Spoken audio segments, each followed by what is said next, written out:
welcome everybody to today's event. This really is an honor to represent you as Bigstone Cree Nation Chief. I'm Andy Aluk. I'll be your MC as well as providing some comments for today's event. But first of all, I just wanted to give thanks to our elder. I also wanted to acknowledge God, Creator and higher power for this day.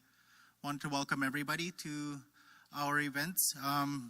We are also going to be announcing a number of dignitaries that are here with us.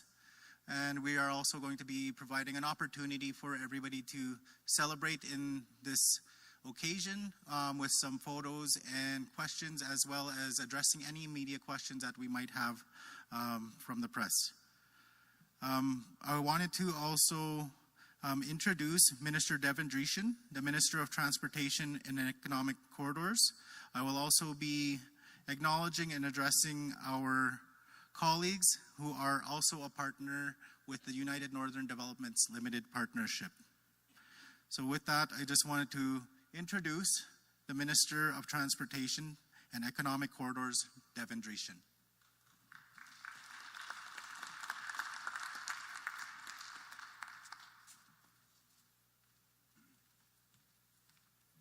Well, thank you so much. It's an honor to be here and a privilege to stand before you today as we take another bold step in strengthening Alberta's transportation network and protecting northern communities here in Alberta.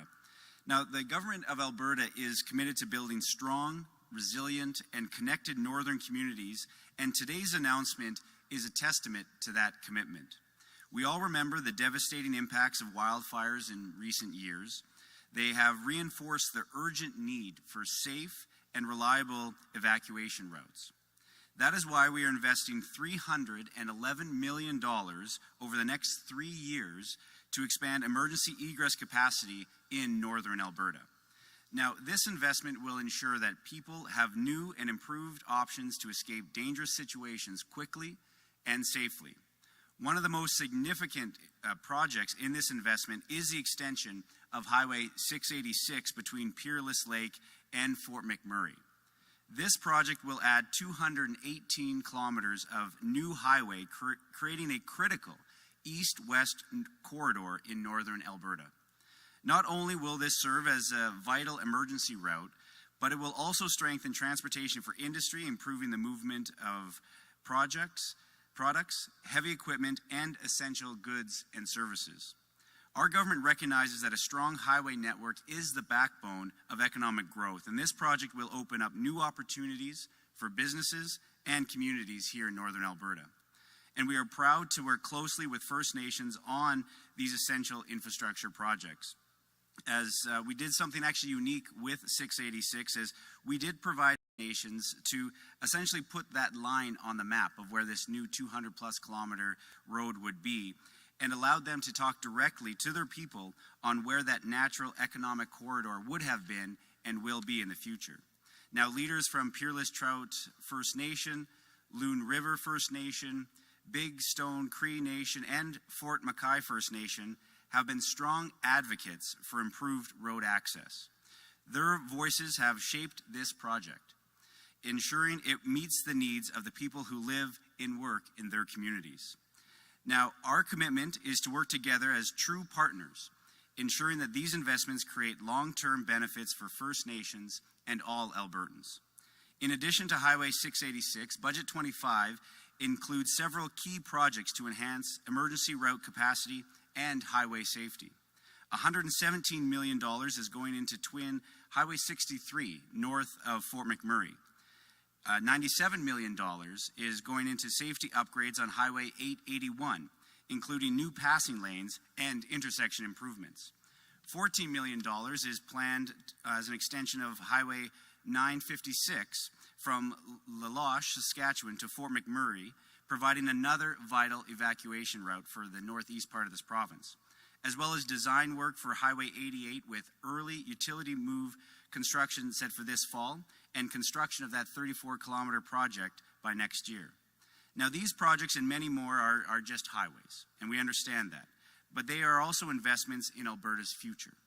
They will create good-paying jobs, strengthen local economies, and ensure our northern communities can grow and thrive. These investments that we're making here today will have lasting benefits for generations to come, and we are building the roads that will keep Albertans safe, drive economic growth, and connect our communities like never before. Thank you to all our partners, the community leaders, and industry stakeholders who have helped make this day possible.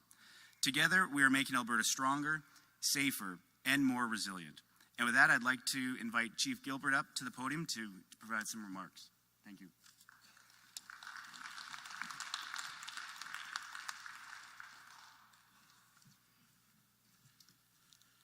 Danse, Mugi Sigaw. First of all, I just want to, again, good afternoon to everyone that is here in attendance. And I want to begin by acknowledging the land that we stand on today. And the deep connections that our people have had to this land for generations. Also, I want to acknowledge also the municipality of number 17 that is here with us too, Reeve Marshall, and acknowledging him as being a leader, in that area of with the communities. And I just wanted to acknowledge that, and also, I also want to thank the minister, my fellow chiefs, also, for the joint partnership here today, for the support and the commitment to the work ahead. And Peerless Trout First Nation has always been a remote area, has been a remote community, deeply tied to our lakes, our fish, and the natural beauty of our region. And these lands are not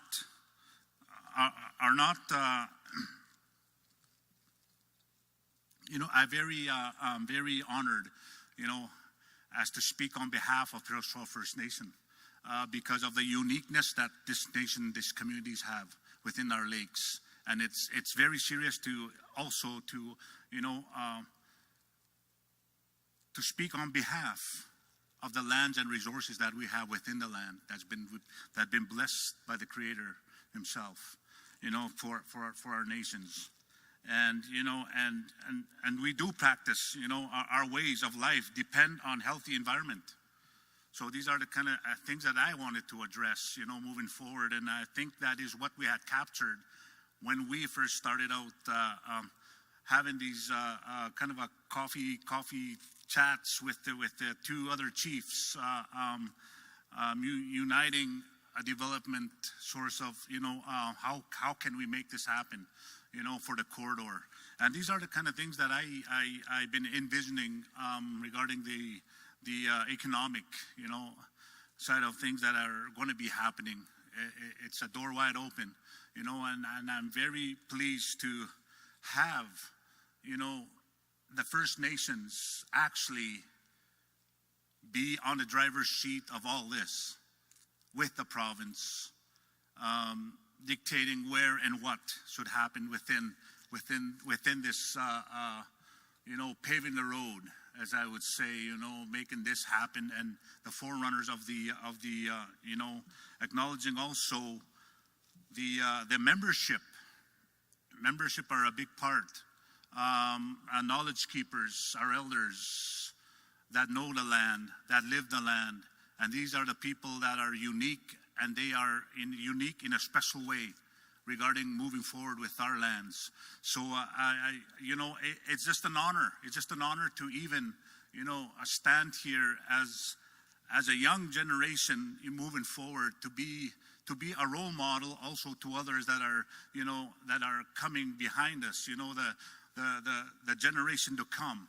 And it's always a privilege to have that. So for many years, our people have been, advocating for the paving of the road from Red Earth to Peerless. So the dirt road has been difficult and dangerous, and it has affected the safety and well-being of our members. This is not just a road. It is a lifeline for our community. The commitment of finally paving this stretch will transform lives. It is a long overdue, and we welcome this investment wholeheartedly. And of particular importance to Peerless Trout is the 26-kilometer stretch between Peerless Lake and Trout Lake. This part of the project is close to the hearts of our members, and we appreciate the province's unique approach in working directly with us on it. We are so proud of what we had accomplished as First Nation, having this unique, project to be done by our members in Peerless Trout First Nation, from Trout Lake to Peerless, constructing that road. Man, and again, kudos to the provincials, giving us that opportunity, giving us that chance as us people, that we show that we can do it as Nihio, as who we are. We are sovereignty people.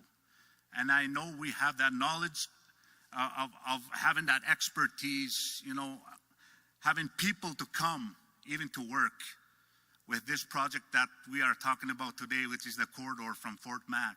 And this is going to be a huge opportunity for others, that want to chime into this project and moving forward. So I just wanted to acknowledge that, because, this is a very, very, today's announcement is an important step, moving forward for our nation. It reflects years of advocacy and commitment to collaborate, and a recognition of our unique needs and priorities. We will continue to work to ensure that this project is done in a way that protects our land.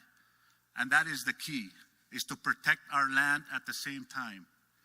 I know it's going to be a lot of heavy lifting, moving forward, but yet we can do it as people, and lifting up each other in a way that we can move forward and make this happen for our generations to come. And that is my expression of having this corridor, being established. That's been talked about for many, many moons ago, right? And now it's here. Now there is an opportunity for each and every nation that is impacted by this. So I'm just so proud to have even, these conversations around the table, and there's a lot of things to address. But I know today's is a special announcement, that we're moving forward, and we are achieving something that the three nations have been kind of talking about. And now we have another nation that's a part of it, which is Chief with us here, and Fort McKay. So that's even a bonus, because I always hear one chief had said, it may be easy to break one arrow, but it seems like it's impossible to break two. But 3 and 4, put them together, it's impossible to break. So that is my last words of moving forward, being together as one, as First Nations people, to be recognized what we are trying to achieve here. And we are achieving. We are moving forward. So thank you. Thank you for this time. And thank you again. Acknowledge Bigstone First Nation for allowing and being the hostess of this conference today. So thank you.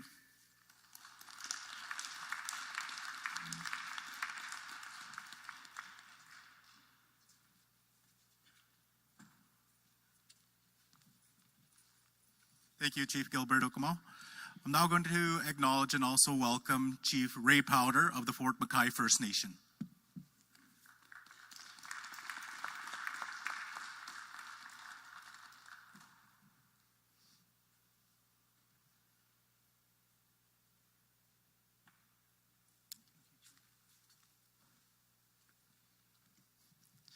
Atlanate, Dancy Kiwo. Kitam skat no kakio kiwo bidotinota. Miwiti no ksisi nigan kagisimo and kitea kota August Beaver. Igwa miwiti in gakio kitea bidotinota. Igwa ogumawak, igwa wasiwak. First of all, I just want to say thank you for the prayer, Elder August Beaver, and it's an honor to be blessed here with a man of God. But I also want to say thank you to the chiefs that are here, specifically Bigstone for hosting this. Chief Alok, thank you so much for giving us the honor to really make this an opportunity to highlight the investment of what actually we're trying to succeed and accomplish. But I also want to say it was quite nice to see the elders here. And I'm really blessed to see that you're here, really giving that vision and direction to your nation.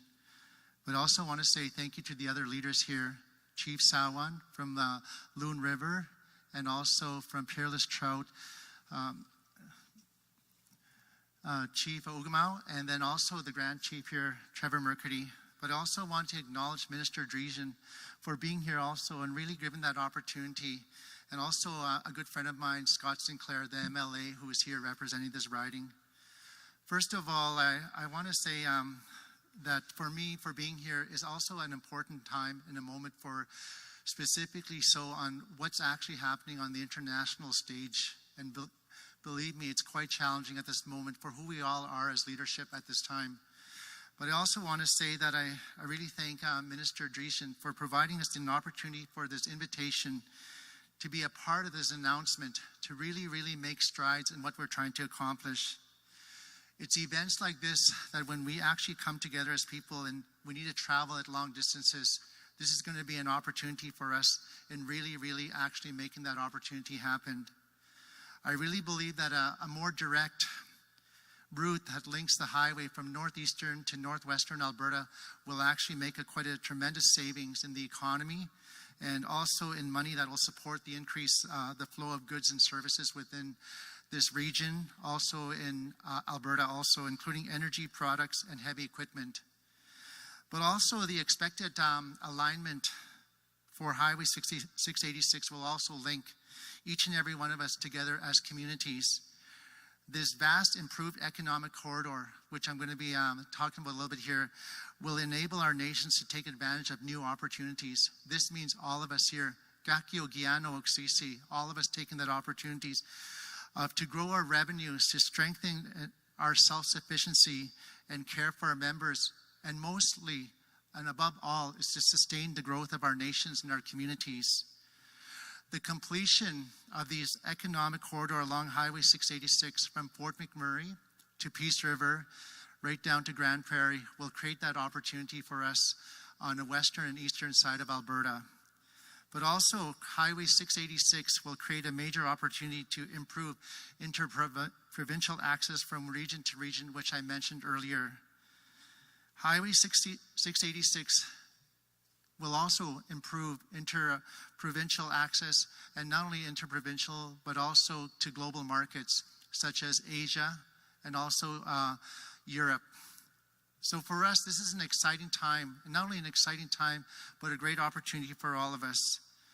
But I also want to mention that in 2006, as you probably are aware, that we've really had a major catastrophe within Fort McMurray, and we had a fire, and there was about 100,000 people that had to evacuate.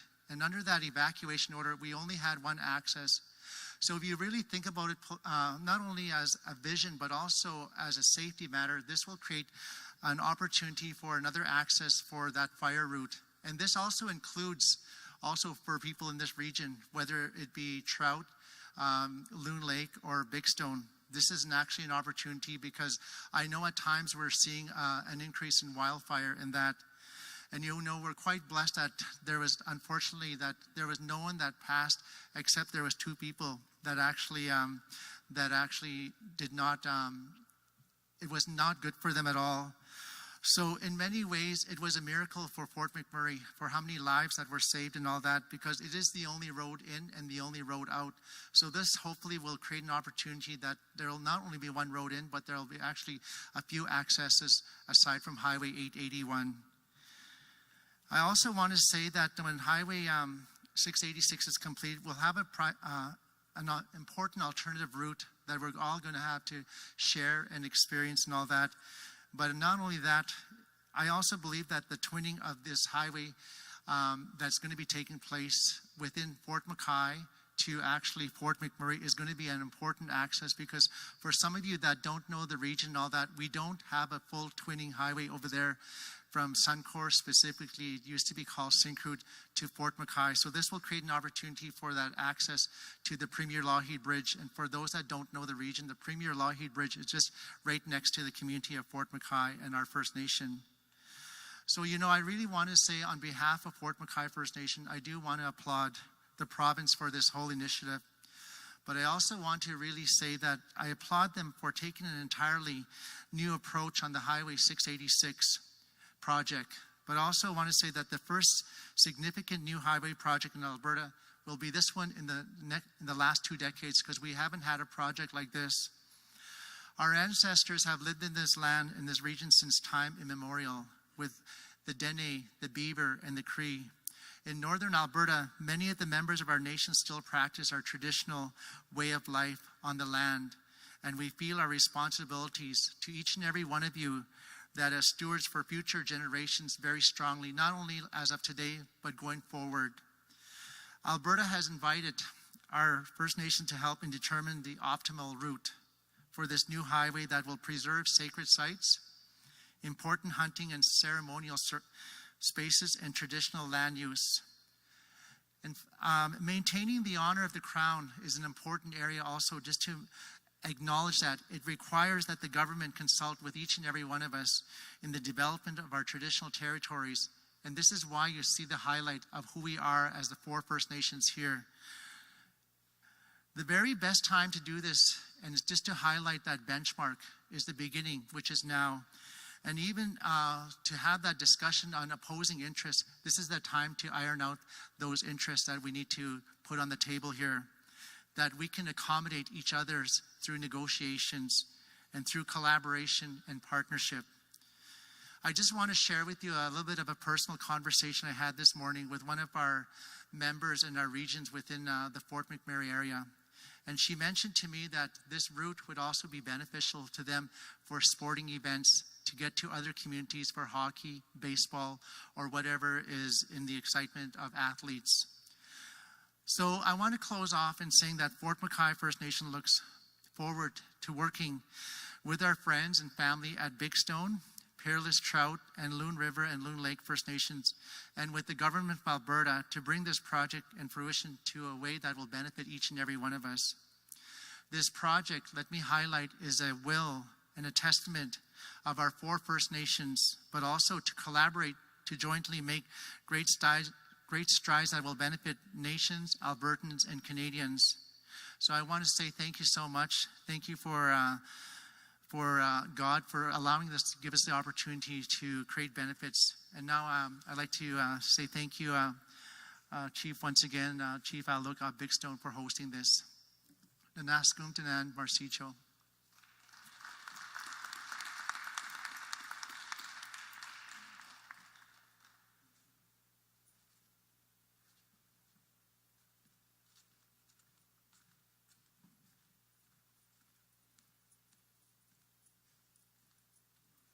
Thank you, Chief Powder, for those kind words.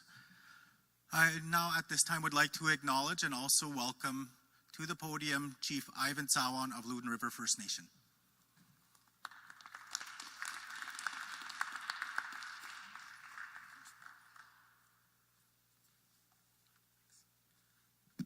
Thank you very much. Ryugi Sigao. You know, it's a beautiful day. And just want to thank for Chief of Bigstone Cree Nation for hosting us today. And I want to be thankful too as well that we're in Treaty 8 territory. You know, this is a place where we have rich resources. We have oil and gas. We have natural resources, and we have our own renewable resources such as logging.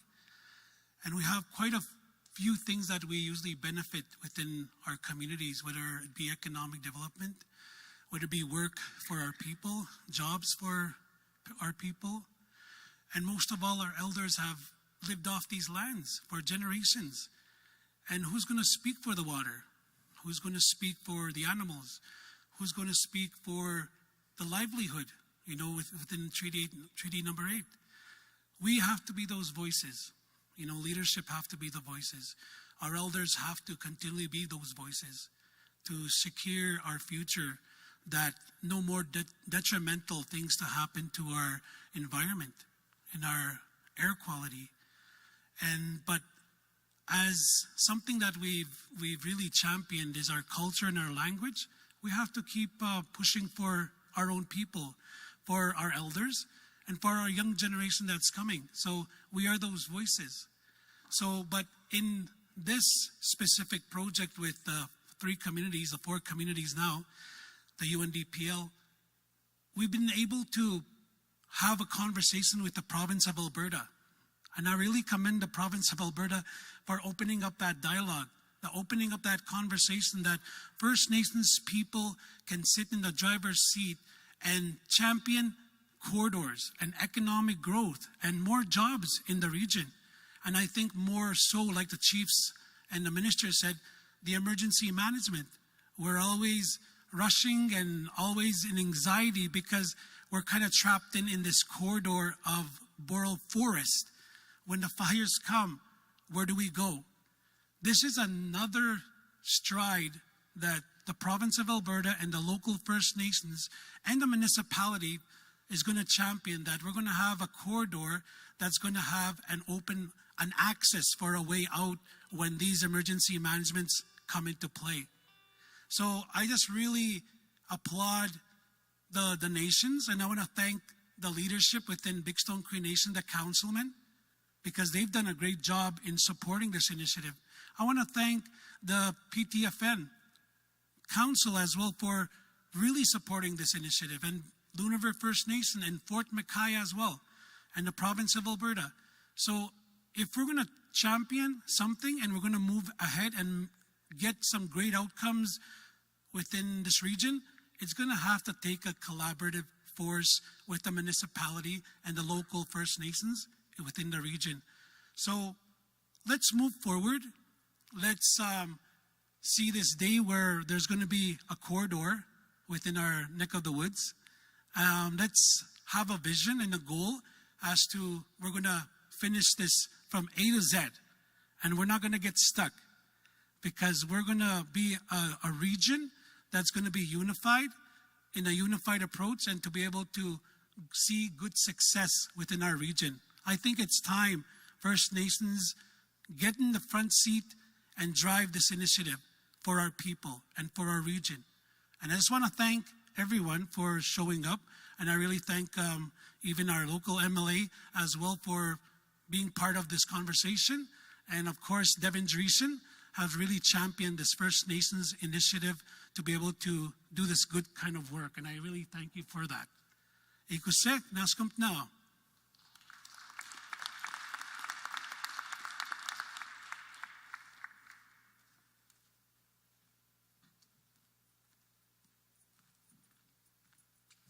Thank you, Chiefs. Thank you, Chief Ivan.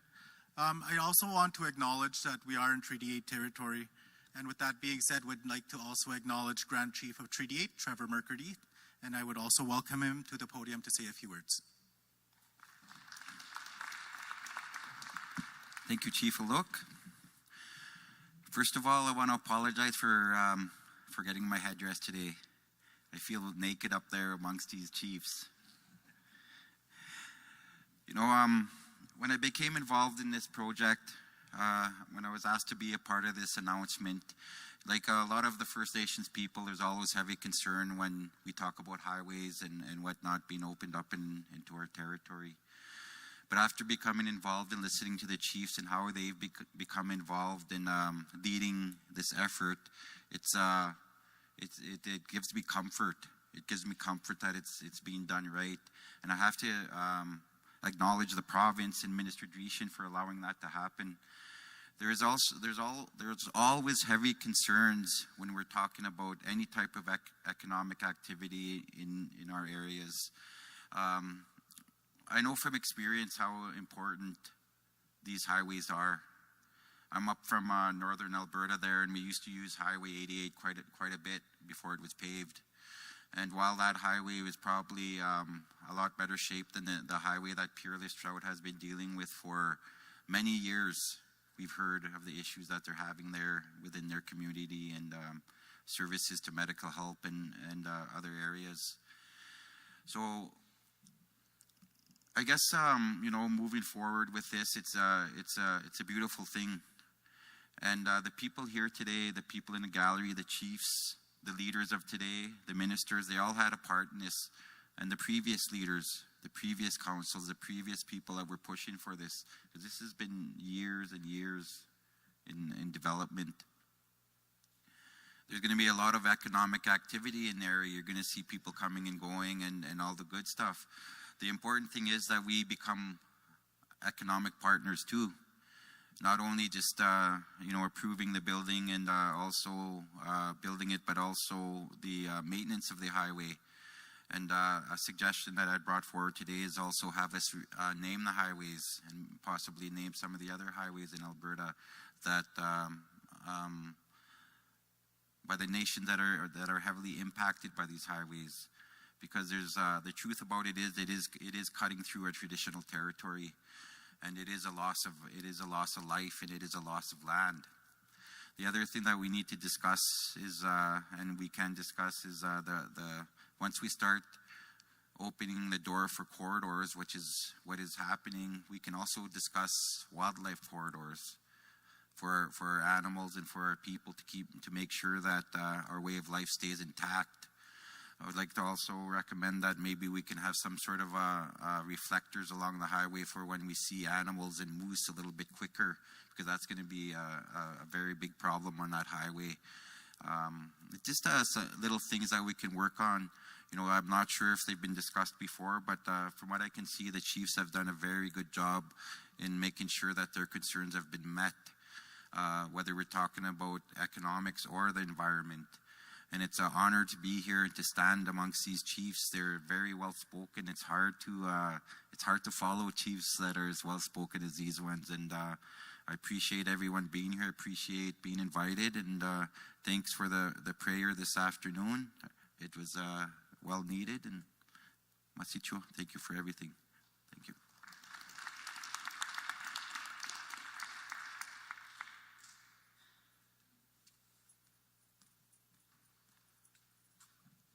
Thank you, Grand Chief.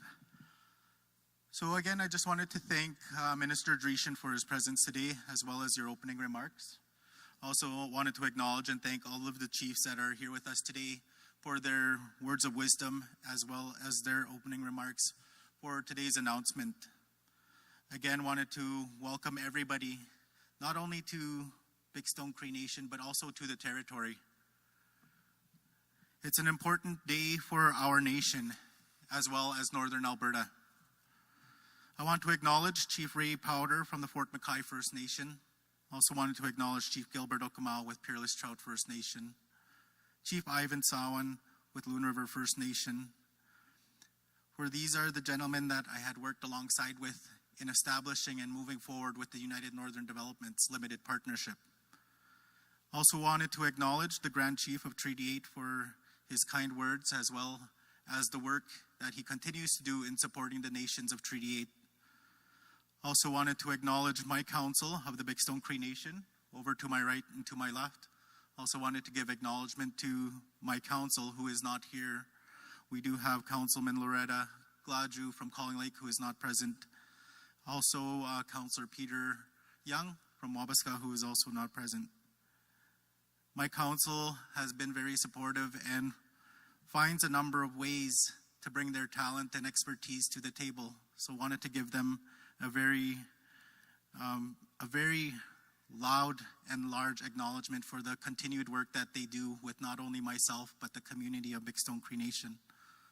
Also wanted to acknowledge and thank our neighbors, the MD of Opportunity, the leadership that continues to support the Bigstone Cree Nation in the work that we do, not only within this community, but the communities they represent. Also wanted to acknowledge Reeb Marcel Auger for the number of years that he's supported not only the MD, but Bigstone Cree Nation, as well as the previous leadership of Bigstone Cree Nation that continues to support and work with the nation today.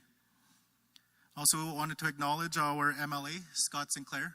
Thank you for joining us today. Also wanted to acknowledge our hardworking staff who helped put together today's announcement, as well as all the members who have joined us today to celebrate in this exciting news with respect to Highway 686. Thank you all. Want to acknowledge, most importantly, the community, as well as the Bigstone Cree Nation members, regardless of where they reside. Want to acknowledge and thank those that were able to join us as well for this huge and exciting announcement. It has been for years spoken about that the need for better road access, both for safety and for the opportunities that it does bring. Today's investment in Highway 686 is a meaningful step forward in terms of truth and reconciliation. I want to acknowledge the province of Alberta for recognizing the importance of this project and for taking an approach that truly includes First Nations and its development. The $2 million in initial funding that allowed our nations to take lead in reviewing the proposed highway alignment, consulting our members, studying environmental impacts, and ensuring the project is done responsibly was an important demonstration of partnership, hence the name United Northern Developments Limited. Here on Bigstone Cree Nation, those conversations are continuing this week, with engagements happening directly with our elders, the knowledge keepers, and those who know the land best. Wanted to acknowledge as well that the trappers have attended some of those meetings, and the ongoing engagements are continuing to happen. Within the last 2 days, we've met with multiple communities, including our own. We've met with Chipewyan Lake and know firsthand the challenges of traveling these roads in Treaty territory, as well as Chipewyan Lake. As we move forward, it's critical that the level of engagement remains at the heart of this project. When First Nations play a leadership role, not just in consultation, but in decision making, we see better outcomes for our communities and also for the land. The steps taken so far show a commitment to that approach, and we will continue to work together to ensure this project is built in a way that benefits everyone in this region. In closing, Highway 686 has the potential to improve safety, create economic opportunities, and connect communities in ways that will make a difference in generations and those generations to come.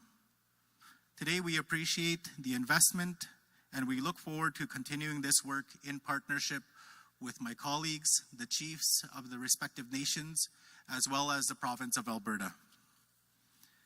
If we get this right, Highway 686 won't just be a road. It'll be a model for how governments and First Nations can work together to deliver major projects the right way. This can set an example not just for Alberta, but for the rest of Canada, showing that what is possible when true partnership guides development. So I also want to give acknowledgement to the partnership itself. You know, we did have an interesting beginning with those tabletop coffee conversations that Chief Gilbert had mentioned. So we had a time where we came together. We were both newly elected chiefs, both Gilbert and I, and we also had Loon River Chief Ivan supporting us in what we needed to do next as leadership.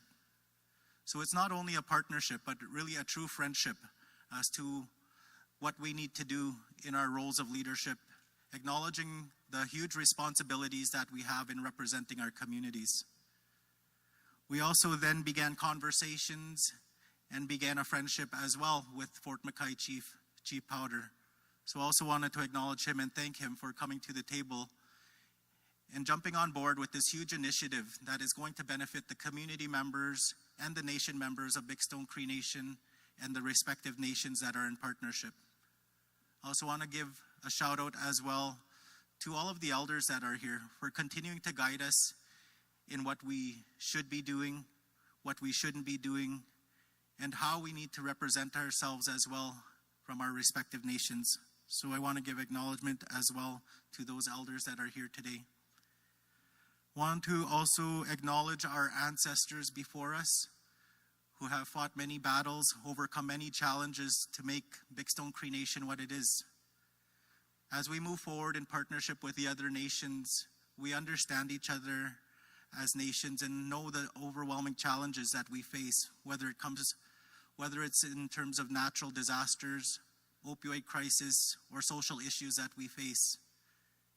I'm happy to stand alongside the respective nation chiefs in order for our nations to move forward in a positive way, but wanted to give acknowledgement as well for everyone else that is continuing to support the chiefs as well as the province in this partnership.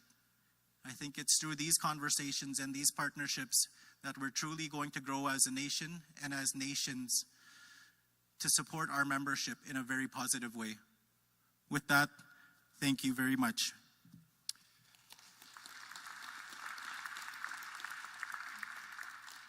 Thank you, Chief. We're going to move to questions and answers. Minister Dreeshen, I'd like to ask if you can come to the podium.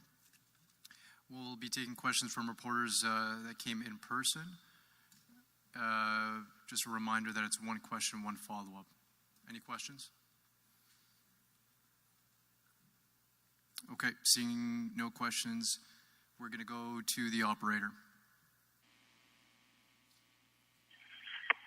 Your first question comes from Matthew Case of Canadian Press.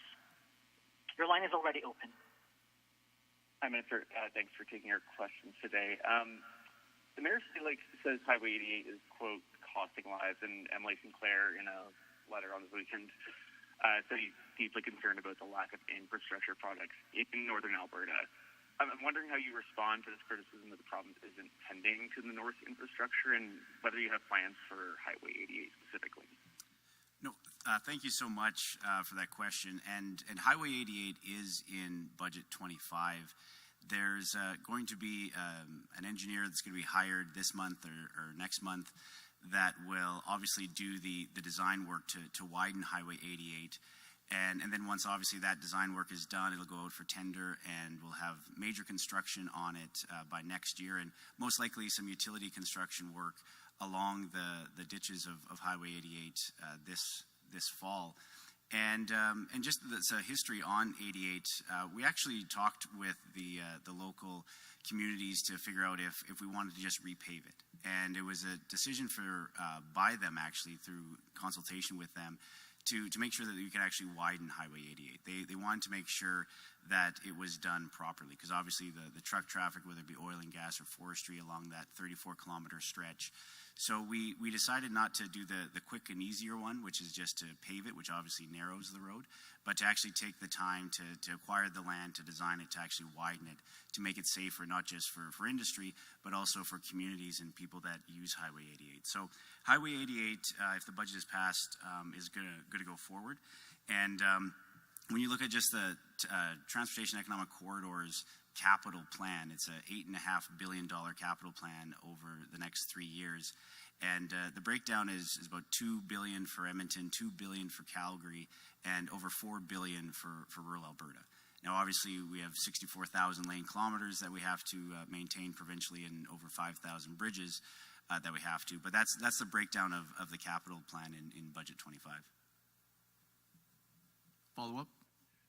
Changing gears a bit here, Minister, you supported President Trump in 2016. I'm wondering if the trade war that he started today, changes your feelings about him, and whether this is the kind of presidency you imagined when you supported him.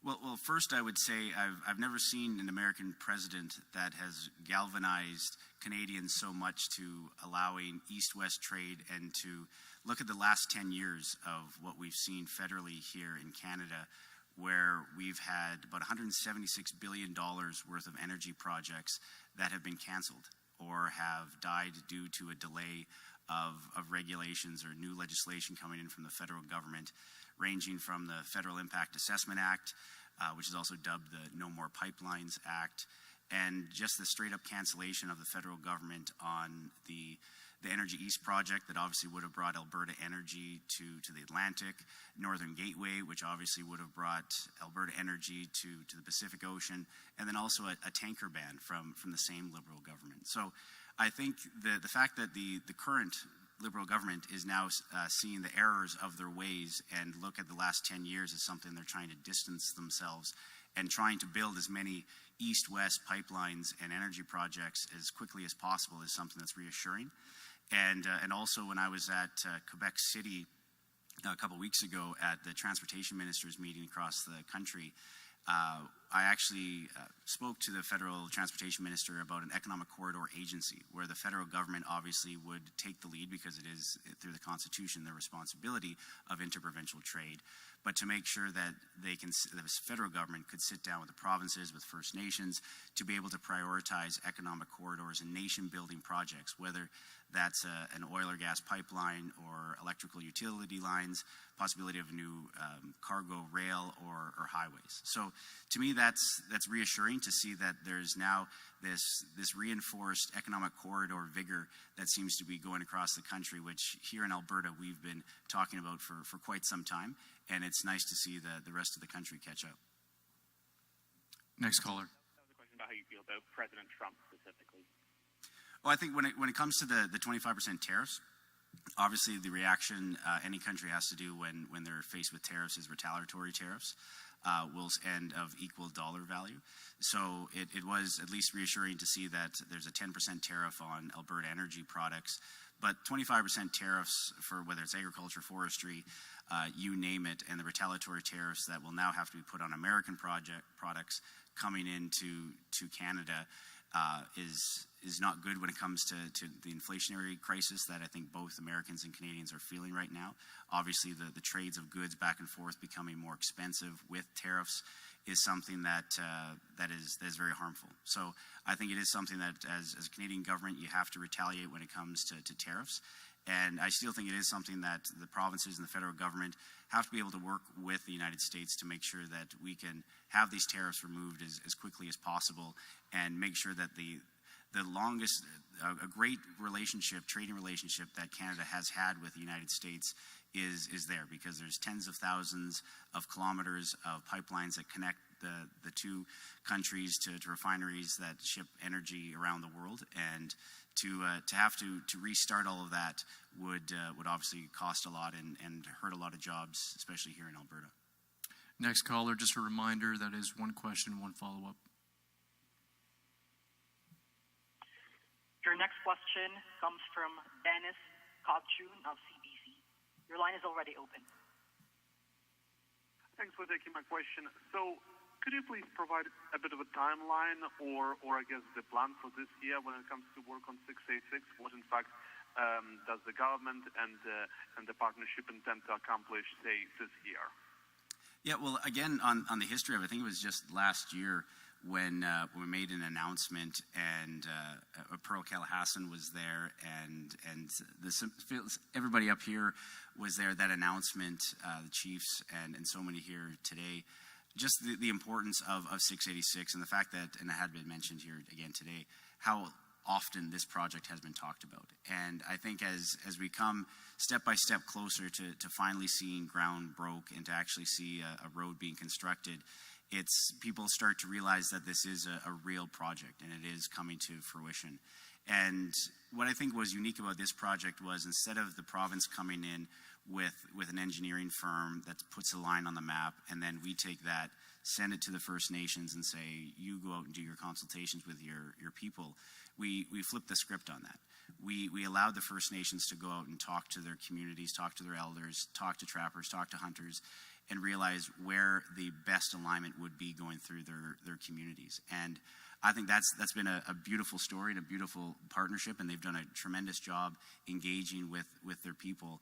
And now that's almost concluded, obviously then the detailed design engineering work will come.